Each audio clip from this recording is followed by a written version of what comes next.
자, 안녕하세요. 제가 오늘 여기 교회 올라오는데요.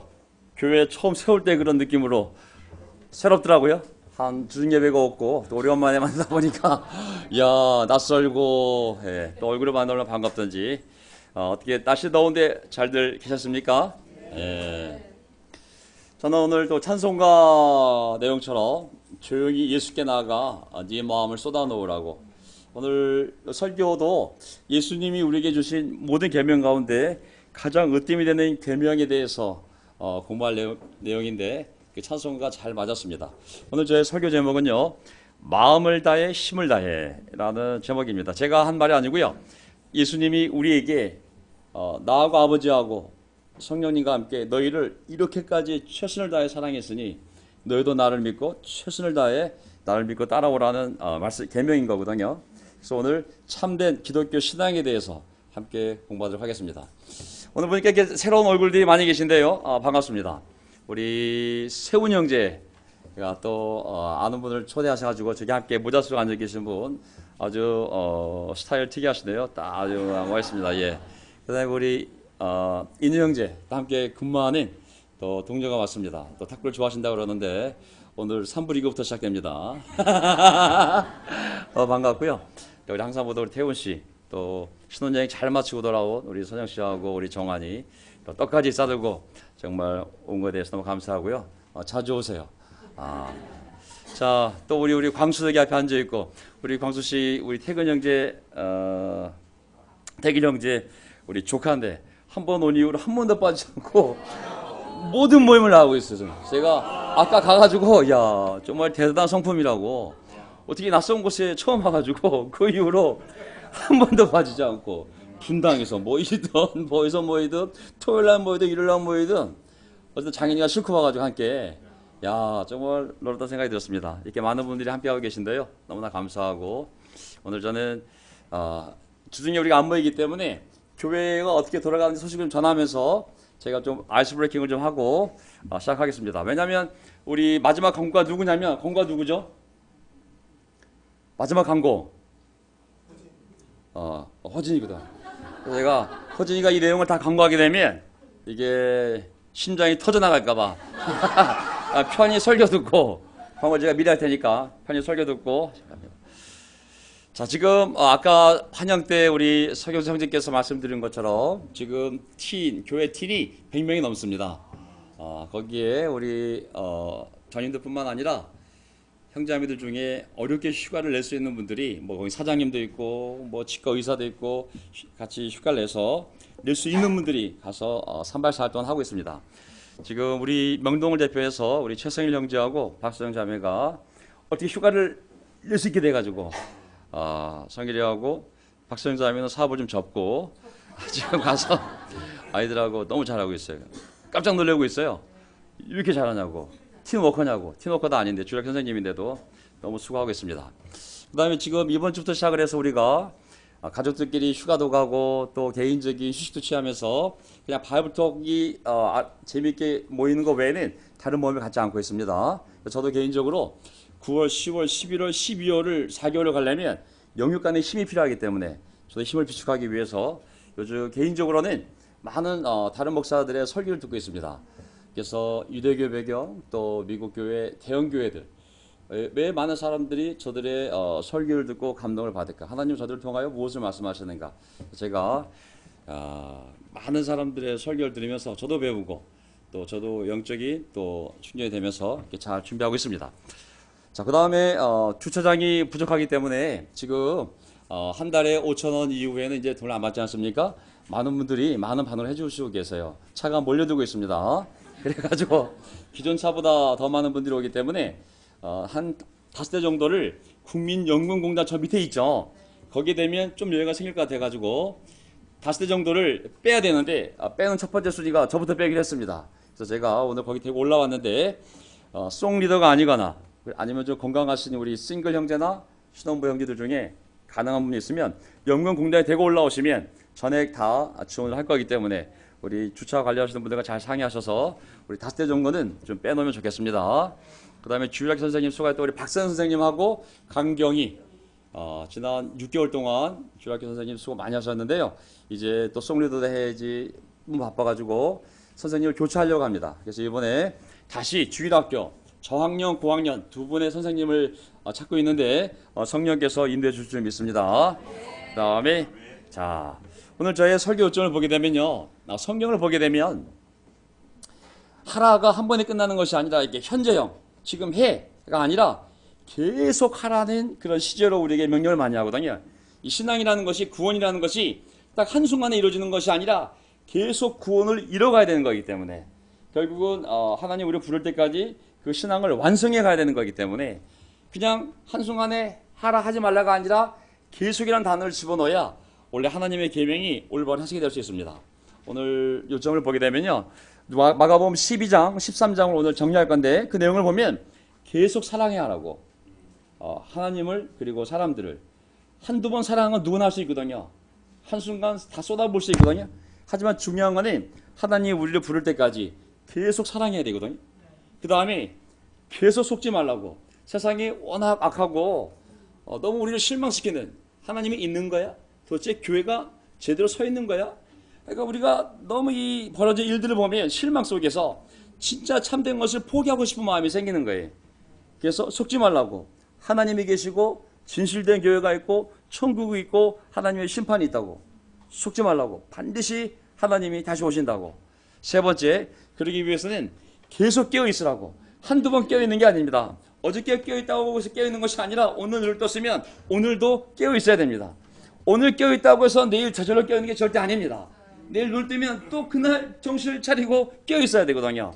그래서 계속 사랑하는 것, 그리고 계속 속지 마는 것에 대해서 계속 깨어있어야 되는 것에 대해서 오늘 예수님이 하신 말씀을 제가 정리해 보도록 하겠습니다. 제 뒤에 잘 들립니까? 예. 오늘 벌어진 일들을 제가 정리해드리면, 영적으로 올해 1월 달에 미국 존 옥스 목사가 왔어요. 존 옥스 교사님이. 이분은 교사예요. 그래가지고 성경에 대해서, 기독교 신앙에 대해서, 또 교회에 대해서, 기독교 역사에 대해서 이분이 우리에게 잘 가르쳐 줬습니다. 그 다음에 우리 또 봄에는 필리핀에 코코 목사가 와서, 필리핀 교회가 5,000명쯤 되거든요. 그래서 우리가 한 형제교회로서 어떻게 지내고 있는지, 또 어떻게 성장하고 고민하고 있는지 나눠줬고요. 이번에 온 분이 누구냐면 데이브 폭타 교사예요. 그래서 이번에 이 형제가 와서 11개 정도의 레슨을 했는데 그 레슨이 유튜브에 다 동영상으로 올라가 있습니다. 그래서 찾아보시고요. 이 형제의 특징은 뭐냐면 하나님과 나의 관계에 대해서만 초점을 맞추라는 거예요. 내가 누군지, 내가 뭘 잘하는지, 내가 어디에 있는지, 그리고 하나님을 알게 된 것 자체가 얼마나 놀라운 축복인지, 그리고 하나님을 알고 나서 맺게 된 이 배우자, 또 자녀들, 이 싱글 삶, 모든 것이 다 축복이라고. 그때는 우리가 하나님을 이렇게 사랑하려면 옛날에랑 다르게 너 자신부터 네 영혼을 네가 먼저 사랑을 하라고. 그래서 너의 영혼을 건강하게 만들고 그 영혼을 가지고 온 힘으로 하나님을 사랑하라 했다고. 사람마다 다 틀리다고. 자연을 통해 하나님을 아는 사람, 사람을 통해 하나님을 아는 사람, 성령을 연구하면서 하나님을 아는 사람, 다 사람이 다양하기 때문에, 하나님이 전부 다양하게 만들었기 때문에 외향적인 사람, 내향적인 사람, 자기가 누군지를 찾아서 그것을 즐기면서 하나님 관계를 잘 만들어 가라는 거였습니다. 그래서 옛날 인도자들 오면 교회가 성장해야 된다, 전도, 막 세례, 제가 제일 무서워하는 단어 멀티플라이. 멀티플라이가 배가시키다거든요. 배가시키다. 발부터 어떻게 모이고 성장해야 되는지. 근데 이 교사는 그런 얘기를 한 것이 아니라 나와 하나님과의 관계에 대해서만 생각하라고. 내가 행복한지, 하나님 안에서 정말 즐기고 있는지, 기쁜지, 내 마음이 하면서 평화로운지, 그것을 먼저 확인하고 그 다음에 다른 사람들의 관계를 하나하나, 배우자가 되었던, 자녀가 되었던, 교회 관계가 되었던, 세상 사람들의 관계가 되었던, 그걸 생각해 보라고 가르쳐주고 떠난 겁니다. 자, 참 좋은 내용이었고요. 저도 개인적으로 반응을 했지만 오래간만에 마음이 평화로워지는 레슨이었던 것 같아요. 예를 들면 그 형제가 자기는 뭘 좋아하냐면 자기가 직접 커피를 내려서 자기가 정말 좋아하는 룰렉스 의자에 앉아서 옛날 LP판 틀면서 자기 날마다 그렇게 정말 하나님과 관계를 즐긴다고. MTV 자전거 타는 것도 너무 즐겁고 자기 하나님이 준 이 모든 것을 다 즐기면서 내 영혼이 하나님에서 기뻐하고 있다고. 그것이 차 형제들에게 큰 도움이 됐어요. 맨날 우리는 자기를 부인하고 뭐 하고 싶으면 난 부인해야 돼. 여행 가고 싶으면 부인해야 돼. 먹고 싶으면 부인해야 돼. 난 제자로 살아야 돼. 제자로. 이 제자로, 제일 무서운 단어 제자로. 이 단어 때문에 우리가 하나님 준 모든 것들을 이 죄책감을 느끼면서 잘못하면 즐길 수 있거든요. 근데 그 형제가 와서 그게 아니라고. 다 다양하고 하나님 관계 안에서 누릴 수 있는 것들을 다 누리면서 하나님 안에서 이제 영혼을 살찌우고 그 살찐 영혼으로 하나님을 마음껏 찬양하며 사랑하며 전도하며 살아가자는 것이 그 형제의 레슨이었기 때문에 굉장히 우리의 마음에 위로가 되는 자유롭게 해주는 시간들이었습니다. 자, 오늘 마가복음 이제 12장 내용을 들어갈 건데요. 이 12장 내용이 오늘 처음 오신 분들이 이 설교가 기독교의 핵심이기 때문에 정말 잘하셨다는 생각이 듭니다. 이 설교를 보면서 우리도 다시 한번 우리의 삶을 뒤돌아보고 또 저도 개인적으로 이 설교 준비하면서 다시 한번 제 마음을 들여다보고 물론 데이브 폭타 형제도 이 말씀을 사용했지만 오늘 처음 오신 분들 기독교에 대해서 기독교가 무엇일까? 내가 정말 이 공동체 안에 들어가야 말 것인가? 그걸 생각하신다면 이 예수님의 말씀을 잘 생각해 보시기 바랍니다. 자, 마가복음 12장 28절을 보게 되면 율법 학자들 가운데 한 사람이 다가와서 그들이 변론하는 것들을 들었다. 그는 예수가, 그 율법 학자는 예수님께서 그들에게 대답을 잘하시는 것을 보고서 예수님께 물었습니다. 모든 계명 가운데서 가장 으뜸되는 것은 어느 것입니까? 예수께서 대답하셨다. 첫째는 이것이다. 잘 보세요 이제. 첫째는 이것이다. 이스라엘아 들어라. 우리 하나님이신 여호와는 오직 한 분이신 여호와이시다. 이렇게 하면서 이제 예수님이 구약의 이 39권에 나와 있는 모든 하나님의 명령들, 계명들을 가장 중요한 것, 그 다음에 두 번째 중요한 것을 정리해 주셨잖아요. 누가 왔냐면 설명을 보면 당시 구약 성경을 가장 잘 안다고 자부하는 사람들, 그게 율법학자인데 그들 중에 한 사람이 하나님의 아들께 직접 온 거예요. 하나님이 이 많은 말씀을 주었는데 이 말씀 중에서 제일 중요한 구절 2개만 뽑아달라고. 어떤 계명이 가장 중요하냐고 직접 물어본 거예요. 자, 구약에 보면 뭐 10계명을 포함해서 레위기법 총 613가지의 하지 말라는 명령이 있고 하라는 명령이 있다고 배웠잖아요. 자, 이것들을 전부 다 정리한다면 가장 중요한 하나님을 믿는 데 있어서 정말 하나님이 하라 하지 말라 613가지를 주었다면 그 중에 정말 중요한 것이 무엇입니까? 핵심을 좀 말씀해 주세요. 왜? 너무나 많은 율법이 있는데 도대체 이걸 다 지켜야 구원을 받는 거지. 정말 중요한 게 뭔지를 예수님께 여쭤본 거죠. 그때 예수님이 뭐라고 말씀하셨냐면 잘 보세요. 첫째가 뭐냐면 잘 들으라고. 우리 하나님이신 여호와 하나님은 오직 몇 분이라고요? 그 당시에는 다신교였잖아요. 첫 번째 뭐냐면 물론 첫 번째 기만 우리가 다 알기 때문에 하나님을 사랑하라, 사람들을 사랑하라. 근데 사랑하기 전에 먼저 알아야 할 게 있어요. 그건 뭐냐면 하나님은 한 분이라는 거예요. 그분의 이름은 여호와라는 거예요. 구약 성경에 나와 있는 하나님만이 유일한 신이지 나머지는 참된 신이 아니라는 거예요. 그 유일한 한 하나님의 이름은 여호와 하나님이요. 바로 성경 구약 39권에 이미 역사하시고 계시된 그 하나님만이 참된 하나님이라는 거예요. 그 믿음이 있어야 하나님을 사랑할 수 있습니다. 아멘. 자, 믿는다는 것은 뭐냐면 설명을 제가 입으로 적어놨어요. 역사적 사실을 알아야 되는 거예요. 그가 존재하고 있다는 것을. 도덕적인 걸 떠나서 역사적인 거. 그것을 알고 이해하는 게 믿음의 기본입니다. 예를 들어 하나님을 사랑하려면 먼저 그가 누구인지를 그가 이미 그분이 실제로 존재하는 신임을 알아야 되는 거거든요. 그분이 창조주이시고 그 다음에 그분의 성품이 자비롭고 사랑이 많으시고 그 속성을 이해하는 것이죠. 자, 그 다음에 그 믿음이 어디까지 나가면 예를 들면 이런 예를 들었어요. 자, 도덕적으로 저를 믿으시는 분. 도덕적으로. 두세 번 들어주셔야죠. 내려주세요. 예. 저도 뭐 크기도 안 했지만 그래도 상징성 있게 두세 번 들어주셔야 이게 진행이 됩니다. 아이고야. 자, 도덕적으로 믿는 그러면 뭐 정말 저거 두세 번 정도. 근데 여러분 혹시 제가 살아있는 한 사람임을 믿으시는 분? 왜 안 들어? 뭐 내가 헛개비야 그러면. 그건 믿잖아요. 역사적인 사실은 믿잖아요. 하나님에 대해서 그 사랑하기 이전에 먼저 하나님이 있다는 걸 믿어야 되는 거예요. 그냥 사실인 거예요, 사실. 그게 성경 39권에 창세기부터 시작을 해서 기록이 되어 있잖아요. 그 다음에 그분이 하신 일들, 하신 말씀을 보면 아, 그분이 정말 사랑이 많으시고 자비로우시고 분노하셔도 정말 참으시고 그 다음에 그분의 심성을 우리가 이해할 수 있잖아요. 그게 이해가 되면 더 나아가서 그분이 하셨던 일과 약속의 근거에서 그분을 우리가 도덕적으로 신뢰할 수 있는 믿음까지 나아갈 수 있는 거거든요. 예를 들면 자, 정말 저를 믿는다면 아까 네 분한테 물어보고 싶어요. 네 분. 한 네 분이 손 드는 것 같아요. 그것만 답변을 하세요. 정말 저를 믿는다면 도덕적으로 여러분의 재산을 저에게 6개월만 다 맡기고 제가 6개월 동안 전혀 나쁜 짓 안 하고 이자를 만들어 줄 테니까 6개월 동안 모든 재산을 저한테 맡길 수 있는지. 저런 분은 재산이 없어서 그래. 재산이 없어가지고 맡길 게 없으니까 하면 제가 한 예가 아니라 어떤 한 설교자가 설교하면서 이 예를 든 거예요. 하나님을 믿는다는 것은 신뢰하는 건데 신뢰는 그냥 착한 사람의 정도가 아니라 내 인생을 다 맡길 수 있는 분이야. 난 저분의 인생, 내 인생을 저분의 말씀대로 다 맡겨도 난 확신해. 저분의 말씀대로만 살면 난 행복해질 수 있어. 그것까지 믿는 게 바로 성경에서 얘기하는 믿음을 얘기하는 거거든요.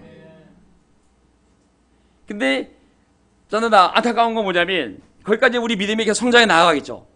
근데 이 다신교, 특히 이제 무슬림에 대해서, 이슬람에 대해서 생각해보면 하나님은 한 분이라고, 신은 하나라고, 그 참신은 오직 여호와, 성경에 나와 있는 39권에 기록되어진 창조주 하나님, 아브라함과 이삭과 야곱의 하나님, 그 하나님이 바로 유일한 하나님이라고. 근데 어떤 분들 중에 세상에 종교가 많기 때문에 이슬람교에 대해서 잘못 생각하는 분들이 계세요. 그분도 알라 신을 믿으니까 정말 알라 신이 있다고 생각하는 분들이 계세요. 알라 신을 믿고 그래도 착하게 사는 사람들이 있으니까 그래도 저 알라 신을 믿고도 저렇게 착하게 사는 거 보니 이슬람교도 하나의 종교가 아닐까? 그것도 진리가 아닐까? 그래서 저는 그런 분들에 대해서 하나 권해드리고 싶은 게 있어요. 가서 믿어보시라고. 개종을 해보시라고. 이슬람은 일부 다처제입니다. 전 세계 폭력 테러의 90% 이상이 전부 이슬람교의 가르침에 근거하고 있어요. 여성들은 지금도 할례를 받고 있어요. 태어나면 전부 여성들을 할례시킵니다. 아이들을 폭탄 테러 사용하는 나라잖아요. IS, 이슬람의 그 원리 국가, 이슬람의 교리의 핵심을 모아서 우리는 이슬람의 가르침대로만 나라를 세우겠다는 것이 IS잖아요. 가장 잔인하고 폭력적인 집단이 바로 이슬람 원리를 따르는 단체들이 전부 다 전 세계에 있는 무장단체들, 폭력, 테러 단체들은 90% 이상이 전부 이슬람 배경이거든요. 그래서 착하지 말아야 돼. 우리가 코란을 알고 그들의 삶의 열매를 보게 되면 이슬람이 절대 참된 종교가 아님을, 참된 신이 아님을 알 수가 있어요. 오늘 우리 집에 또 폭탄 날라올라. 조심해야 돼. 만약에 우리 안에 이슬람도 그냥 하나의 진리가 아닐까? 한 하나님을 여호와라도 부르고 이 하나님을 알라라 부르는 것이 아닐까? 알라, 똑바로 하세요. 그게 알라신이 아니. 절대로 이슬람을 마음에서 인정하면 안 됩니다. 제가 편협해서 이런 말씀을 드리는 게 아니. 코란을 알고 그들의 삶의 열매를 보면 우리가 알 수 있어요. 그 다음에 그 하나님에 대한 믿음이 있다면, 오직 신이 한 분, 여호와 하나님, 그 믿음이 있다면 그 다음에 그 하나님을 어떻게 대해야 되냐면, 신앙 이 태도가 뭐냐면 네 마음을 다하고 목숨을 다하고 뜻을 다하고 힘을 다하여 너희 하나님이신 여호와를, 사람 이름처럼 신의 이름이에요. 그 여호와를 사랑하여라. 왜냐하면 오늘 성찬을 나눴지만 하나님이 우리를 이렇게 대해줬기 때문에 우리도 이렇게 하나님을 대해야 되는 거예요. 이 관계라는 것이 한쪽이 막 100을 주고 사랑하는데 한쪽은 20, 30만 주게 되면 관계가 맺을 수가 없어요. 하나님이 자신의 마음을 다하고 하나님이 자기의 목숨을 다하고 하나님이 자기의 뜻을 다하고 그 신이 자기의 힘을 다해서 하늘을 움직이고 땅을 움직이고 모든 우주를 움직여서 내 형상을 닮은 내 자녀들을 이렇게 사랑하는데 그 자녀들도 그 하나님을 그렇게 사랑하는 것이 마땅하다는 것이죠. 그래서 오늘 우리 예수님을 따르는 제자들로서, 하나님의 자녀들로서 우리의 신앙이 이 방향으로 가야 한다는 것을 말씀을 드립니다. 아까도 말씀드렸듯이 명령은 한순간이 아니에요. 지금 당장 이렇게 하지 못하더라도 계속 그분을 이렇게 사랑하도록 우리가 그 방향으로 가고 있는지를 우리 마음을 살펴보라는 내용입니다. 지금 에어컨이 꺼졌죠? 추워서 껐나 봐요. 그렇죠? 아니면 전기가 나갔을까요? 아, 죽였어요. 그거 끄세요. 제가 이걸 켤게요. 이거를. 예. 켜져 있어요. 예. 자, 이 내용을 살펴보면요. 우리가 하도 많이 이 내용을 설교 들었기 때문에 기독교는 뭐냐면 신이 그렇게까지 자기 아들을 죽이면서까지도 우리를 용서하고 싶고 사랑하고 싶은 마음이기 때문에 우리에 대해서도 그런 마음으로 나를 사랑하는 것은 당연한 얘기 아니겠습니까? 자, 사랑을 하되 나를 정말 믿는다면, 신뢰한다면 최선을 다해 나를 사랑하라는 거거든요. 생명을 다해라는 말을 썼지만 이거 참 어려운 말이잖아요. 저는 이렇게 해석을 했습니다. 자, 생명을 다해라는 것은 뭐냐면 우리의 생명을 하나님이 만드셨기 때문에 그 생명이 다할 때까지 하나님을 계속 신뢰하고 그분을 사랑하라라는 의미로 저는 해석을 합니다.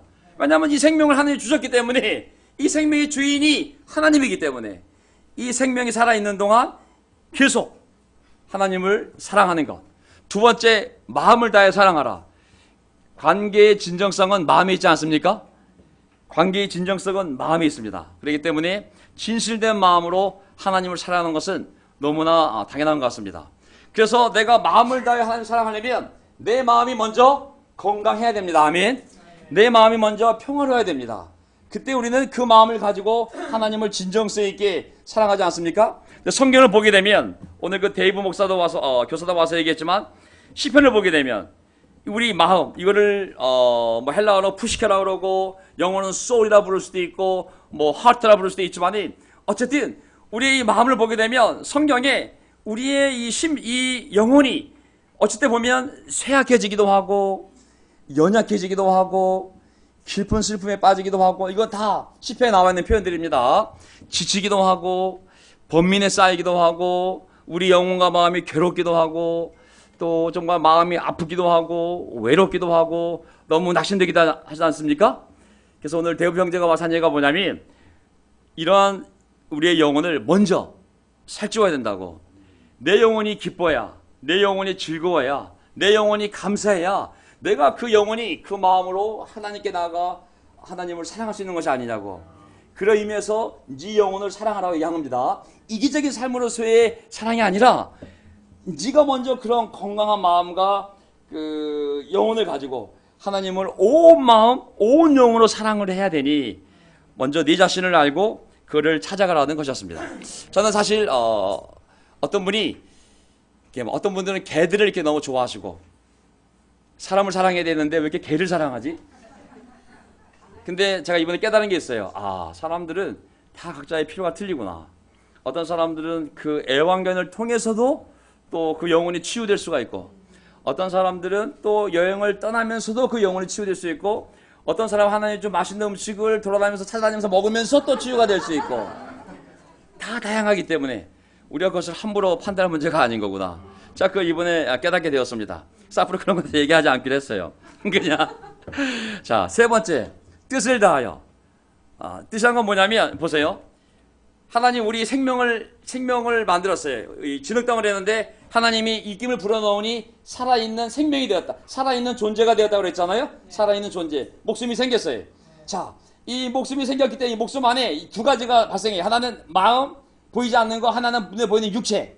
그러니까 이 마음에서 일어나는 모든 것, 의지가 되었던, 생각이 되었던, 감정이 되었던, 느낌이 되었던 이것이 다 뜻이에요. 이걸 다하여 하나님을 사랑하라고. 얼마나 그럴 수 있잖아요. 그죠? 그 다음에 힘껏, 밑에 있는 힘껏은 뭐냐면 이 육신을 통하여 뭘 할 수가 있잖아요. 그죠? 힘을 내서 뭘 할 수가 있잖아요. 예배를 나올 수도 있고 봉사할 수도 있고 찬양할 수도 있고 기도할 수 있고 힘껏. 믿음과 사랑은 실천이기에 최선을 다하라는 것입니다. 생각만으로는 안 된다는 거죠. 감정만으로도 안 된다는 것이죠.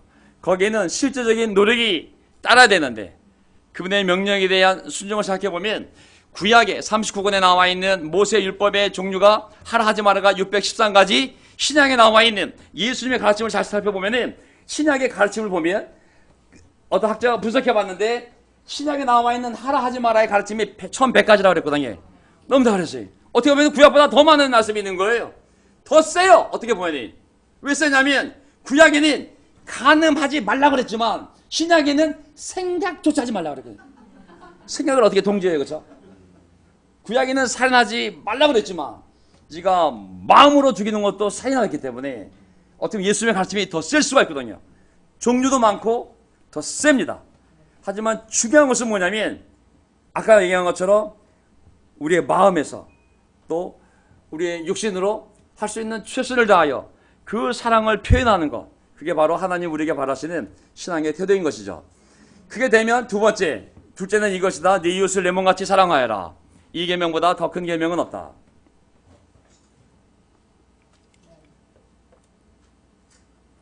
제가 왜 이 두 번째 계명을 보면서 첫째가 하나님이잖아요, 그렇죠? 하나님을 신뢰하고 믿고 사랑하는 것, 유일한 신으로서 믿고 사랑하는 것.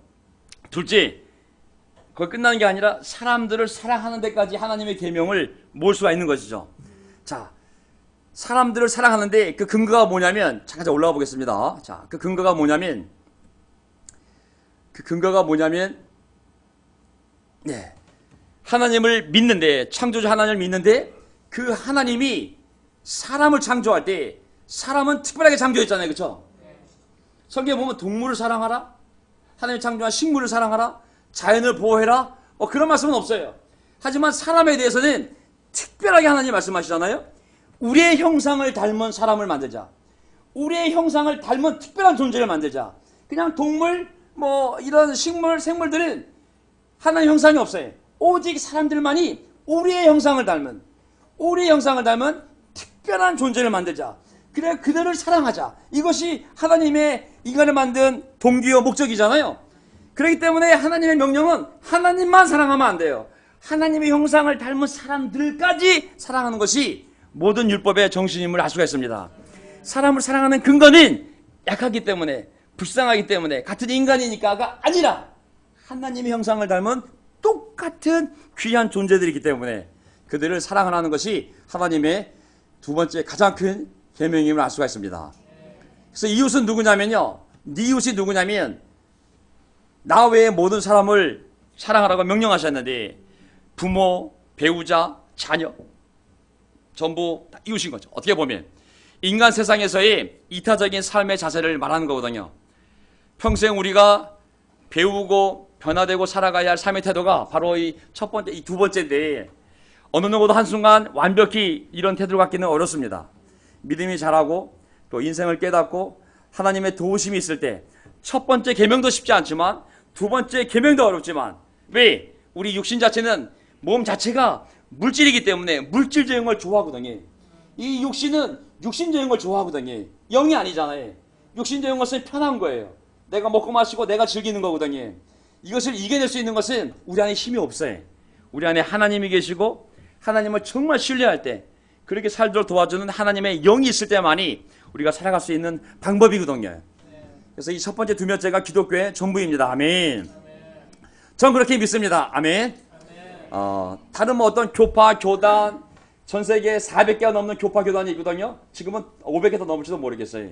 그 수많은 교파, 2000년 동안 예수님부터 시작된 이 분열 역사 속에서 우리가 감당하기 어려운 교파, 교단들이 있거든요. 이걸 우리가 분별할 수가 없어요. 교리들도 전부 다 들리거든요. 이걸 우리가 다 확인하고 사랑할 수가 없어요. 가장 근본적인 것을 머리에 두고 가야 되는 거예요.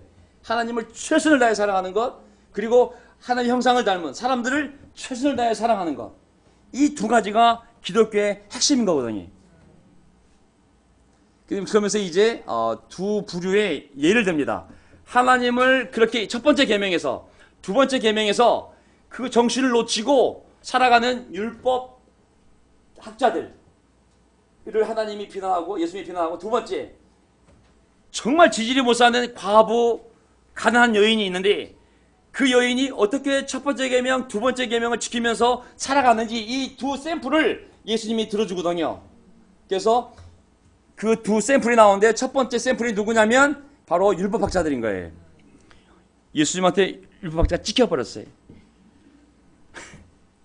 자, 첫 번째 계명에서 빗나간 종교적인 사람들, 두 번째 계명에서 빗나간 종교적인 사람들, 하나님을 믿는다고 하지만, 구약 말씀을 잘 한다고 하지만 그 하나님을 사랑하지 않는 사람들을 예를 들었는데, 그 대표적인 예가 바로 그 당시 성경학자요 율법학자를 샘플로 들었습니다. 38절. 예수께서 가르치시면서 이렇게 말씀하셨다. 율법학자들 조심하여라. 누굴 조심하라 그랬어요? 그 당시에 가장 성경 말씀을 많이 하는 사람이 이 사람들 아니겠어요? 자칭. 그들은 예복을 입고 다니기를 좋아하고, 장터에서 인사받기를 좋아하고, 회당에서 높은 자리 좋아하고, 잔치 자리에서 윗자리 좋아하고, 과부들 가산, 재산 삼켜버리고 남에게 보이려고 길게 기도한다. 이게 누구냐고? 율법학자들이라고. 말씀을 가장 잘한다고 자랑하는 자들이라고. 그들이야말로 더 험한 심판을 받을 거라고. 참 아이러니 그래. 아무리 하나님 말씀을 많이 알아도, 연구하고 지식이 넘쳐나도 하나님을 마음에서 사랑한 것이 떠난다면, 사람들을 마음에서 사랑한 것을 멈추게 되면 이렇게 된다는 경고인 거거든요. 사실은 당시 율법학자라면 성경을 연구하는 사람이요 영적 지도자이거든요. 그들의 삶은 어떻게 변질되었을까요? 그들은 온 마음을 다해 하나님을 사랑한 자들이 아니었던 것이죠. 문자를 연구했을 뿐. 그들은 사람들에게 인정받는 것, 하나님께 인정받는 것이 아니라 사람에게 인정받는 것을 좋아하고, 높은 자리, 정치적인 권력을 좋아한 거예요. 정치인 권력, 사람들을 지배하는 것, 그다음에 재물에 욕심을 내는, 탐욕을 부리는 자들이 된 거예요.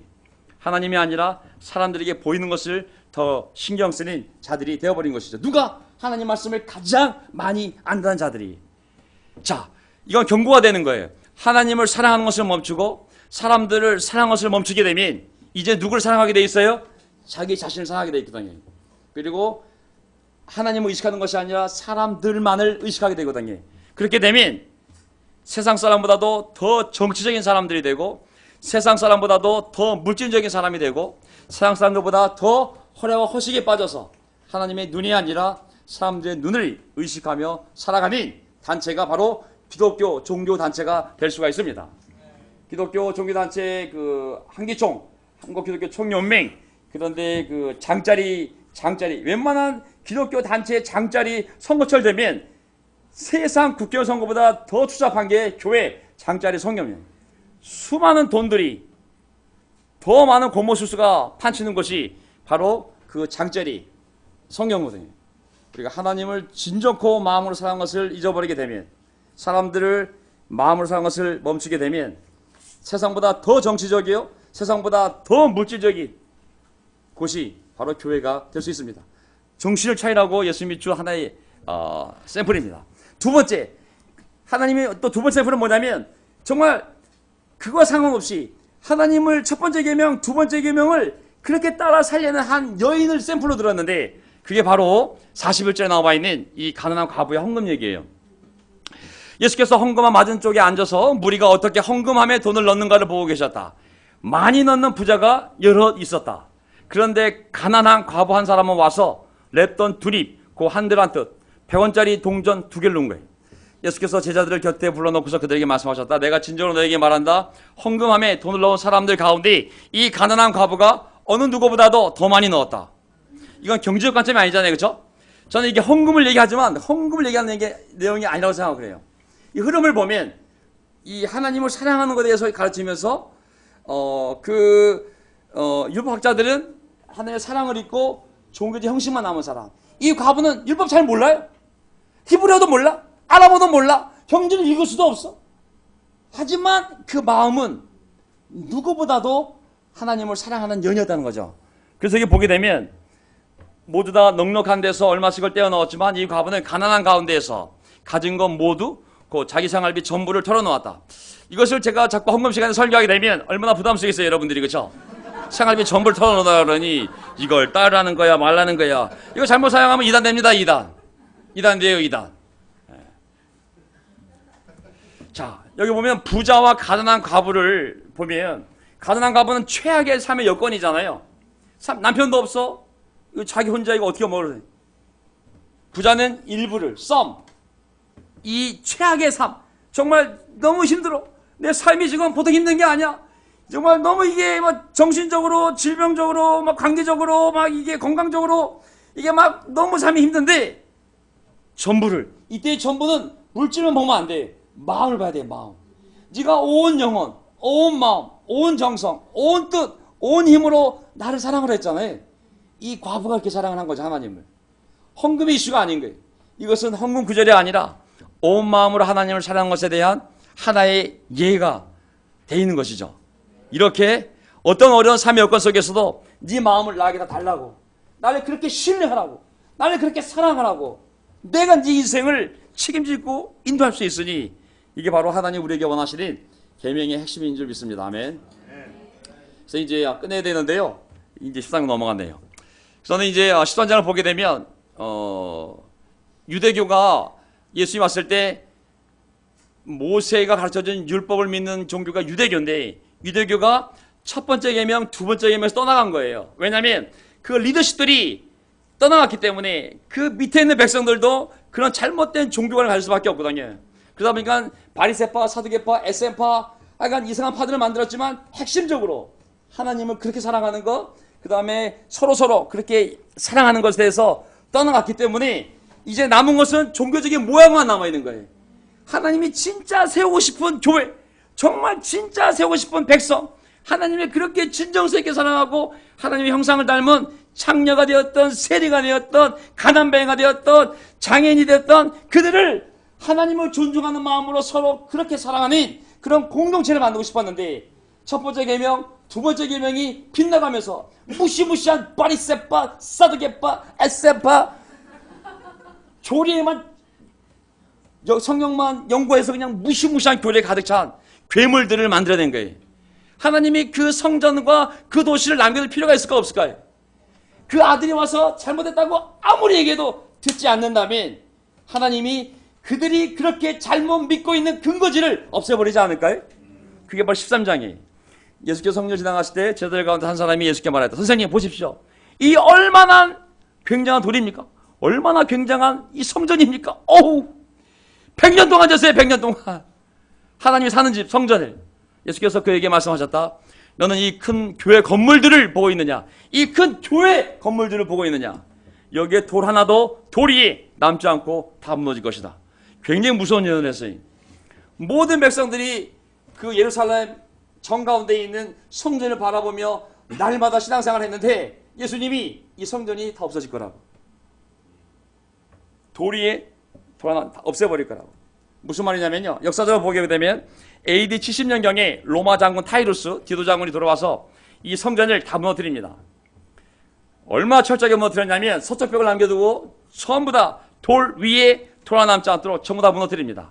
자, 하나님이 이 로마의 장군을 사용해서 무너뜨린 것인데 인간의 해석으로 보면, 인간의 눈으로 보면 정치적으로 그 당시 유대인들이 유별나게 다른 로마의 황제의 지위를 받던 족속들은 반란을 일으키지 않았는데 이 유대 족속만이 반란을 일으킨 거예요.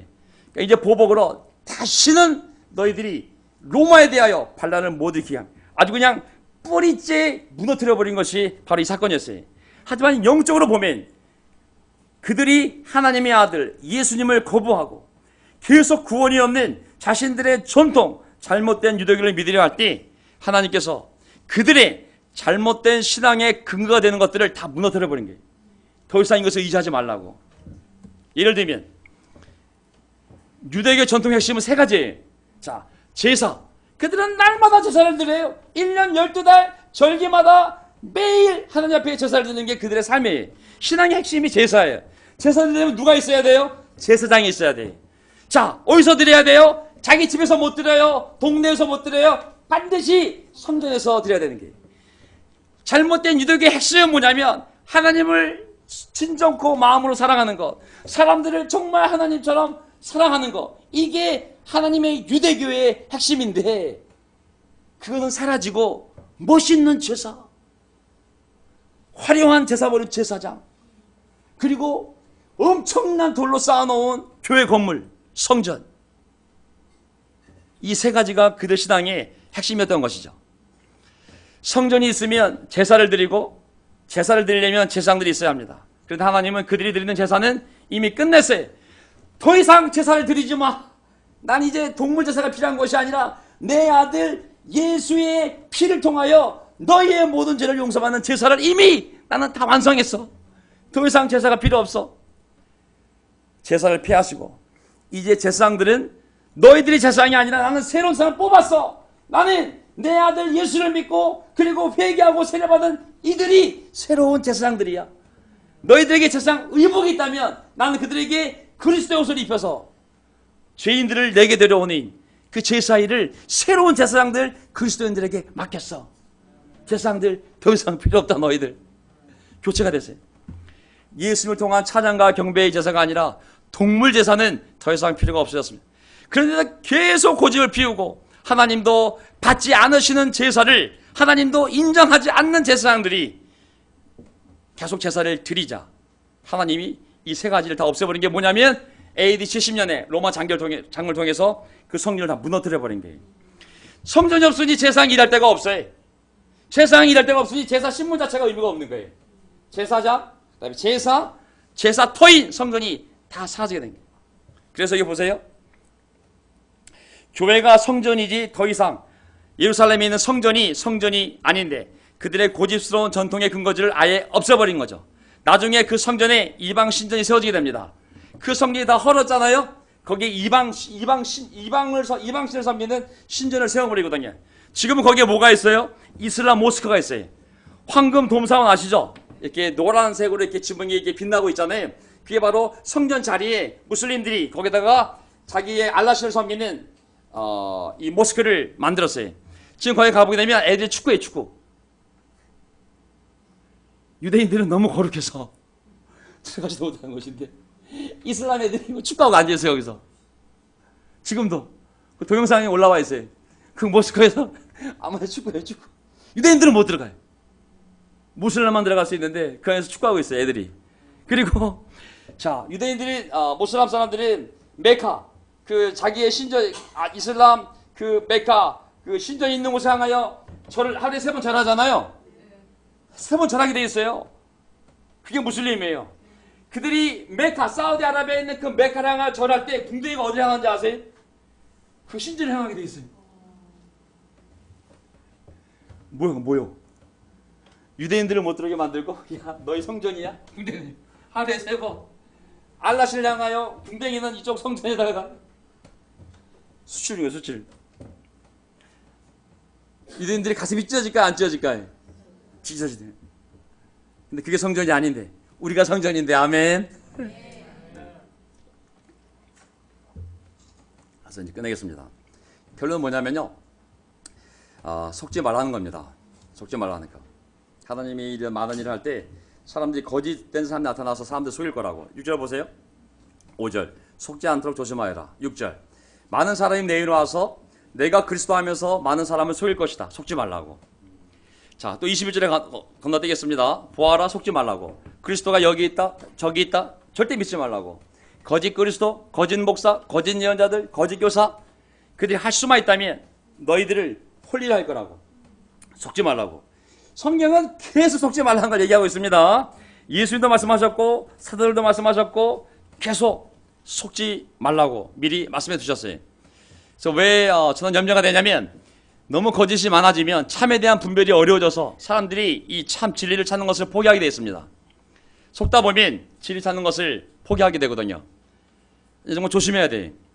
많은 거짓된 종교가 있고 교회 안에도 많은 거짓된 교회들이 있습니다. 많은 거짓된 목사들도 있고 예언자들도 있고 교사들도 있고 종교가 잘못하면 세뇌가 될 수 있기 때문에 잘 분별하지 않으면 정말 잘못된 길로 소경인다면 둘 다 웅덩이에 빠지는 것처럼 미국에 보면 미국의 기독교 사이비단체가 1970년대인가요? 교조가 목사가 사람들을 세뇌해서 1000명이 집단자살 사건이 있어요. 집단자살. 1000명이 집단자살. 한날에 교조가 자기 잘못된 생각을 사람들에게 주입시키면서 교조와 모든 교회가 1000명이 거의 하루에 다 죽은 사건이 났어요. 미국이 팍팍 뒤집었어요. 알고 봤는데 그 교조가 누구냐면 FBI, CIA 이 심리 전문가였어요.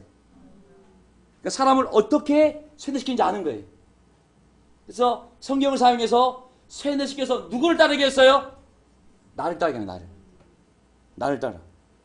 그래서 그 사람 말에 따라 천국에 간다고 1000명이 집단 자살을 한 것이죠. 자, 최근에는 또 피지섬에 천국을 만든다고 또 사람들을 전부 세뇌시켜가지고 이주시켜서 재산 뺏고 구타하는 목사가 있어요. 그럼 여자 목사더라고요. 얼굴은 곱상하게 생기셨는데. 자, 또 보면은 수만 명을 인도하며 많은 선교단체를 세우고 세계를 돌아다니며 텔레비도 나왔던 유명한 목사인 줄 알았더니 알고 봤더니 성폭력범이, 거짓말쟁이, 지금 재판받고 있어요. 귀신을 쫓아내며 손으로 대기만 해도 쓰러진다면서 막 병을 고친다고 했던 유명한 목사가 있었어요. 우리 교회에서도 그쪽 교회 간 사람이 있어요. 교회가 수만 명이, 굉장히 큰 교회. 알고 봤더니 성추행범이 다 거짓 목사요, 거짓 예언자들인 것이죠. 정말 중요한 건 뭐냐면 그걸 보고 실망하는 게 중요한 것이 아니라 그럼에도 불구하고 하나님이 계시다는 걸 믿어야 돼요. 아멘. 그럼에도 불구하고 예수님이 살아계시고 그럼에도 불구하고 참된 교회들이 있고 그럼에도 불구하고 성경이 진리이고 그럼에도 불구하고 우리는 하나님을 사랑하고 사람을 사랑하는 성공시 바라야 됩니다. 아멘. 그런 거짓들 때문에 우리의 실수, 우리의 허물, 우리 죄 때문에 실망이 들어왔을 때 우리 영혼이 낙담하면서 하나님을 믿지 않거나 성령을 보지 않거나 그것을 사랑을 멈추게 되면 그것이야말로 마귀가 원하는 것이거든요. 천국이 있음을 믿어야 됩니다. 아멘. 하나님의 심판이 있음을 믿어야 됩니다.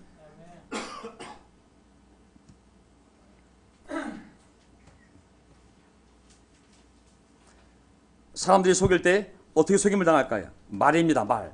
성경은 계속 속지 말라고 그러는데 사람들은 자기네 배를 위해서 그들의 헌금을 갈취하고 그들의 재산을 갈취하고 그들의 삶을 갈취해서 자기를 숭배하게 만들어서 자기를 섬기게 하려고 그럴듯한 말과 아첨하는 말로 순진한 사람들의 마음을 속인다고 그랬어요.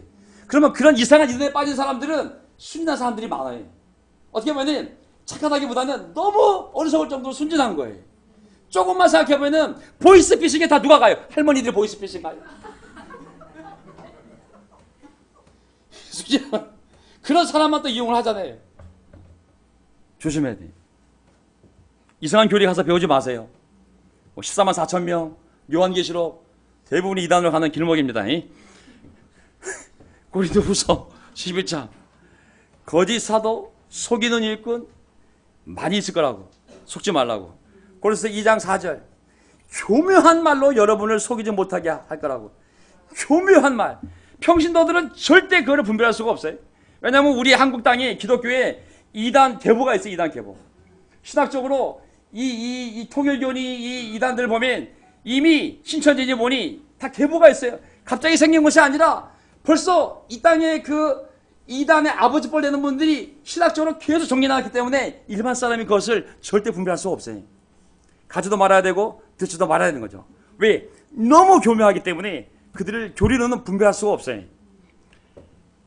속이는요, 악마의 교훈을 어떤 사람은 따를 거라고. 디모데 3장 13절. 악한 자들과 속인 자들은 더욱더 악해져서 남을 속이고 속기도 할 거라고. 잘 보세요.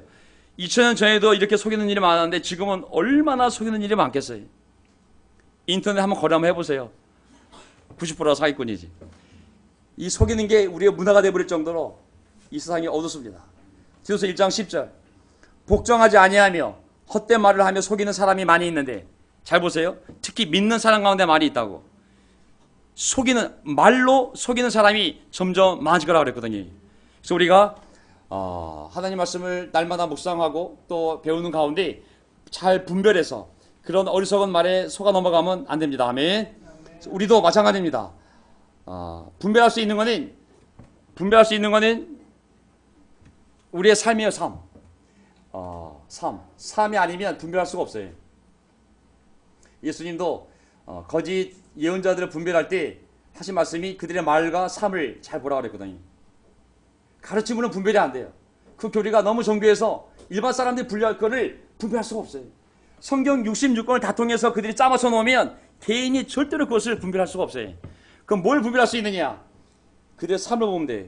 첫째, 어떤 정신 이상한 사람이 자기가 재림한 예수라고 가르치면 그 자체가 잘못된 거예요. 예수님 아직 안 오셨어요. 그렇죠? 오신다고 그랬지 아직 오시지 않았어요. 근데 어떤 사람이 이씨가 되었던 정씨가 되었던 자기가 이미 온 예수, 재림한 예수라고 가르치면 그분은 거기 있으면 안 되고 정신병원 가셔야 되거든요. 그런 사람이 너무 많이 있어요. 사람들이 너무 순진하니까 큰 교회 막 그들의 어떤 교리 체계를 보면서 압도를 당하면 진짜 어리석은데도 가서 그걸 순종하고 그 사람이 종이 되어 살 수 있거든요. 조심해야 됩니다. 아멘.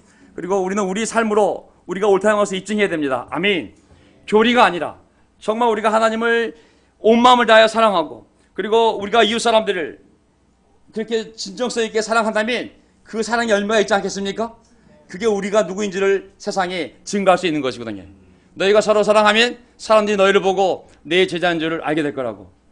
하나님을 사랑하던 사람을 사랑하던 거기에 진정성이 있다면 반드시 그 열매를 통하여 세상이 우리를 보고 이 교회로 오게 할 거라고. 그게 바로 오늘 저의 설교의 가르침입니다. 아멘. 자, 그리고서 깨어있으라고 말씀하셨는데요. 어쨌든 깨어있읍시다. 아멘.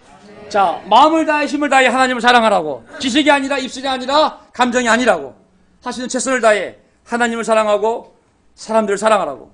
한 번이 아니라 뭐라 그랬어요? 한 번이 아니라 이 중요한 단어 한 단어 계속이에요. 계속. 왕년에 사랑하는 사람 누가 있겠어요? 왕년에 솔드아웃 된 사람 누가 있어요? 중요한 거는 계속 사랑해야 돼요. 그리고 계속 속지 말아야 돼요. 그리고 계속 깨어 있어야 됩니다. 아멘. 그래서 오늘 더운 여름에 더위도 꺾였는데 우리 믿음은 바짝 세우고 그리고 힘차게 한 줄 살아가는 그런 시간 되기를 바라겠습니다. 아멘.